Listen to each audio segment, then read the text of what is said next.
Well, first off, during the bye week, it's a good time to go back and study yourselves, what you've done well, what you haven't done well, and what are the reasons for that.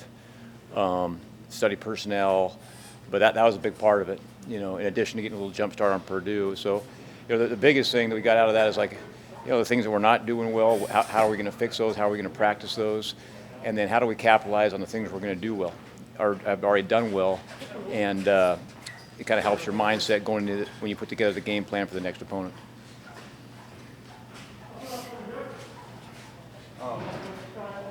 What's challenging maybe about Purdue's defense? Numerically, statistically, they've really improved from last year, the previous year. What's challenging about them? What's challenging about them?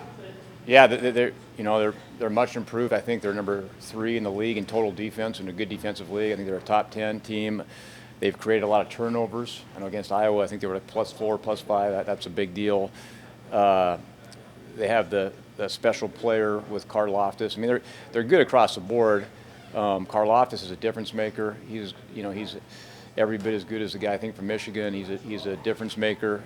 He didn't play against us last year, but he creates a lot of havoc. You always got to be aware he is. They've created a lot of negative plays for teams, which puts you behind the sticks. So we got to stay out of negative plays. And to their credit, they haven't given up a lot of big plays.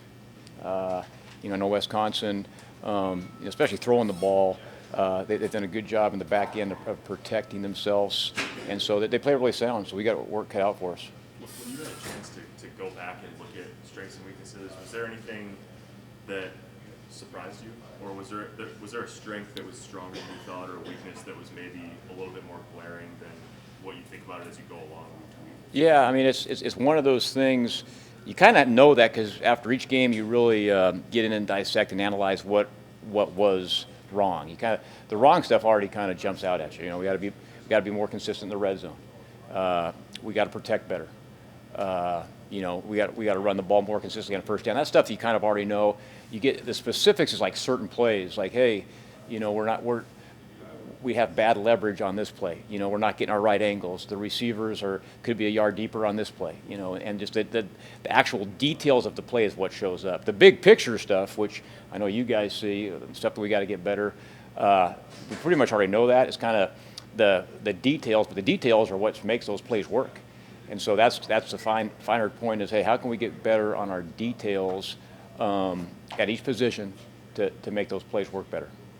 Just focus on as the coordinator, you're obviously the receivers position coach. Sure. You focus on those details. Do you look globally at everything too in the last week? And when you say we got to protect better, your team has to protect better. What does that look like detail-wise? Like, what do you guys have to do better to protect better?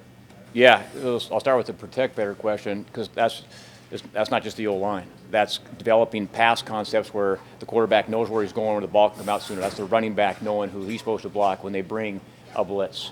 So and it's also the receivers getting open. That's part of it too. So that's really a whole offensive thing too, as far as protection better. And then when I look at it, it's what does Adrian do well? What have our running backs done well? What is stuff that we haven't done well, and why? Is it worth fixing it, or move on more to stuff that we've been doing well? So all those things come up when you look at the big picture from my standpoint.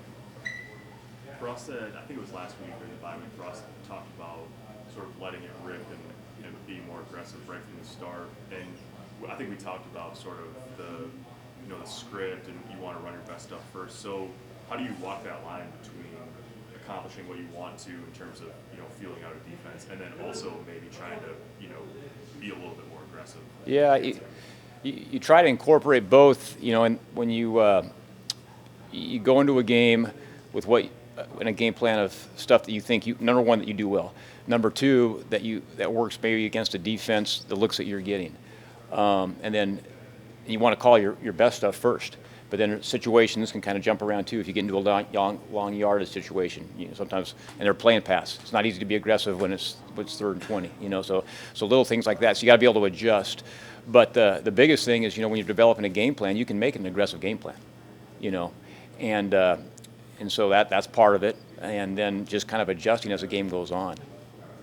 How aggressive have you guys been? Like, what if you guys want to let it rip more? what's that next step of aggressiveness? Yeah, that's a good question. I know, that was a big focal point from last season to this season is creating more big plays. And I know statistically in the passing game, I think we're up there as far as plays past 20 yards. We're a top 10 team or whatever that is. So we've seen a little bit of that, but at the same time, aggressive doesn't just mean throwing the ball down the field. It could mean the way, you're getting the ball in the perimeter. There's a lot of things that go into that. But it's also a mindset of just physicality, where not just up front, but the whole team, and everyone just playing aggressive, and coming off the ball and running off the ball, and not getting guys to hesitate. And part of being aggressive from an offensive stance is from the coaches is we got to keep it simple enough for our players that they know they can come out and be aggressive and play fast and not think. That's where the aggressiveness starts. And then the plays are plays. I mentioned last week, guys like Benson, Manning, maybe haven't gotten as many game reps because they've not had enough practice reps to match up with that. Where are they at in terms of, does the bye help them catch up in that regard? Can the mental reps close that gap a little bit? Oh yeah. I mean, that's just they've had it first of all in the bye. We're as healthy as we've ever been. Everyone's in a good place, and they've practiced really well. But yeah, that a lot of that stuff goes into when you put guys on the field, whatever position it is, you got to take into consideration, their health during the game, their health in practice, and how they prepare. All that stuff goes into factor. But everyone right now is in a good place. Like I said, knock on wood, it's the healthiest we've been, and those two guys specifically have had a really good bye week and good week this week. Monitoring their health during the game, like you said, which is maybe kept them out in some key moments. Sure. I'm sure they want to get out there all the time. How do you guys balance, wanting to get your best playmakers out on the field and also trying to protect those guys from themselves a little bit? Yeah, I mean, we listen to them. We listen to the trainers. It's a combination thing, and yeah, obviously guys want to be out there. Sometimes it's unfortunate things, injuries are out of your control. So it's kind of a combination of listening to the trainers, listening to them, and the other thing is we feel like we have pretty good depth. So it's the next guy up, ready to roll. And we've had various guys make plays. So it's kind of it's a good question. It's a complicated one because it's not like just a black and white answer. Coach, what have you seen from Jalen Graham, number 6, outside linebacker for Purdue? Scott mentioned him on Monday that he was impressed with him. Yeah, really good player, fast, athletic, does well in coverage, but also physical. I mean, they can put him in the box, and he's physical. It's showing that when he's a blitzer, he's a good pass rusher coming off the edge. So yeah, he's another really good football player that we got to be aware of. Austin Allen having one of the best tight end seasons that Nebraska's had a little bit. Where's he grown as a receiver? Yeah, he's been really good day one since I got here. He always works to get better.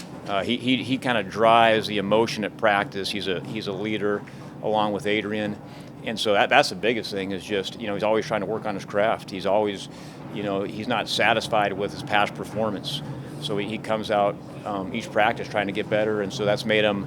And I know the fans, and statistically he's really good as a receiver, but he's also a really good blocker. We ask a lot of him, and so he really tries to work on all areas of his game. And the fact that he's a perfectionist, that he always thinks he can be better, he's not satisfied, that's to me why he keeps getting better.